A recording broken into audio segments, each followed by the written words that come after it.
Assalamualaikum warahmatullahi wabarakatuh. Salam sejahtera untuk kita semua. Di kesempatan kali ini kawan, saya akan coba merakit sebuah powerbank yang menggunakan wireless. Tapi sebelumnya kita harus cek bahan-bahannya dulu.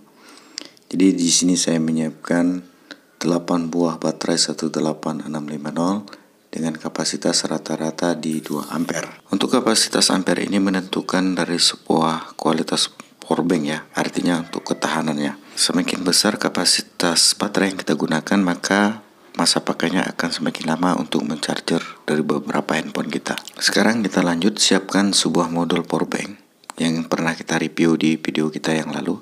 Jadi modul powerbank ini sudah support quick fast charging-nya. Bagi teman-temanku yang belum menonton, bagi yang sudah silakan di skip aja. Jadi modul powerbank ini menggunakan IC IP5328. Jadi ada yang bertanya kemarin apa perbedaan IP538P dengan 538 yang biasa. Itu tidak ada perbedaannya.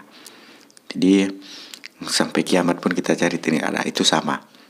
Kemudian siapkan sebuah modul wireless charging yang kini bisa kalian temukan di online shop dengan harga Rp32.000.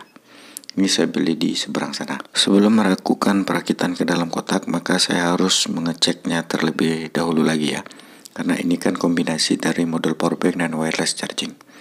Oke, akan kita cek dulu dari modul powerbank ini dengan menggunakan baterai 18650. Bagi yang telah menonton videonya pasti sudah tahu lah bagaimana cara menghidupkannya, ngapa ada kedip-kedip itu kan. Kelip-kelip atau kedip-kedip atau berkunang-kunang. Oke, gurau saja kawan, jangan terlalu tegang lah, santai saja kita. Sekarang saya akan melakukan pengecekan pada outputnya terlebih dahulu ya, dari USB ini. Jadi modul powerbank ini sudah support quick fast charging. Tanpa beban dia akan mengeluarkan tegangan sebesar 5 volt. Oke, sekarang kita menggunakan sebuah handphone yang sudah quick fast charging. Ini sekaligus menjawab pertanyaan adikku yang ada di pesantren sana. Ketika dia melakukan pengisian dengan di itu ya, posisi quick fast charging, katanya pengisiannya berhenti. Jadi bang, tolong teskan. Kalau saya ini sudah beberapa kali melakukan pengisian ulang dengan jenis handphone. Ketika dia melakukan pengisian dengan quick fast charging, maka modul powerbank ini tidak berhenti ya. Dia terus sampai baterainya habis, kemudian dia off. Di off-nya itu dia di baterainya 3,6 volt ke bawah. Dia sudah off, dia tuh mati total powerbanknya. Nggak mau lagi dia. Jadi begini ya jawabannya untuk adikku yang ada di pesantren sana. Jadi silakan dicek-cek aja dahulu untuk kualitas baterainya ataupun memang bawaan dari modul powerbanknya.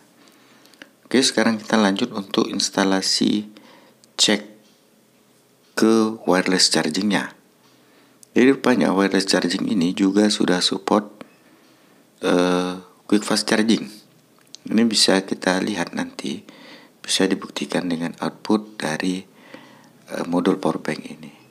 Kita lihat ketika saya tempelkan wireless chargingnya ini di atas wirelessnya, outputnya berubah menjadi 9 volt di arusnya 700 mA ya.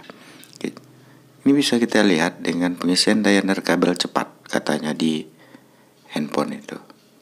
Jadi wireless charging ini sudah juga support quick fast charging. Dan juga ketika quick fast chargingnya berjalan, modul powerbank ini lampu indikatornya itu ada lampu birunya, lampu hijaunya menyala ya. Jadi lampu hijau menyala itu adalah indikator bahwa quick fast charging sedang berjalan. Selanjutnya saya akan mengecek apakah modul powerbank ini sudah otomatis off ketika tidak ada beban. Oke, sekarang kita perhatikan saja. Ketika tidak ada beban, maka modul powerbank ini akan mati. Yang jadi pertanyaannya adalah ketika kita menghubungkan wireless charger seperti ini, on time tercolok, apakah dia akan mati juga? Ini videonya akan saya cepatkan ya, 8 kali lebih cepat, dan ternyata dia tidak mati kawan. Tidak auto off, karena dia mungkin ada membaca beban dari wireless charger ini. Otomatis kita harus memutus arus plus ini menggunakan sebuah saklar nanti untuk di dalam box. Kenapa? Agar jadi powerbanknya mati total. Kalau kita lihat dari wireless charger ini, dia sudah disiapkan untuk pin penyolderan ya, PCC, data min, data plus, dan crown. Hal ini sangat mudah untuk kita menyelusuri, untuk menyoldernya, untuk menghubungkannya ke pin dari modul powerbank.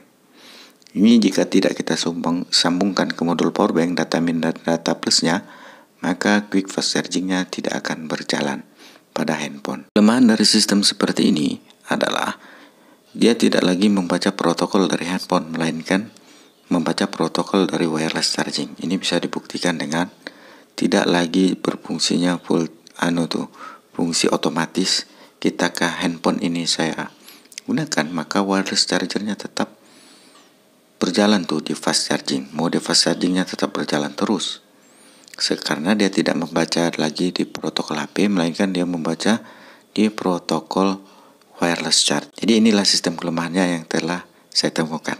Demikian dulu konten kita kali ini kawan. Sebelum merakit ke box, saya harus cari box dulu lah. Tulis kalau mau di komentar box apa yang sesuai. Mungkin ada di kalian yang ingin menyumbang box kepada saya. Salam sehat untuk kalian, salam kreativitas tanpa batas. Saya Yoris Elektro. Wassalamualaikum warahmatullahi wabarakatuh.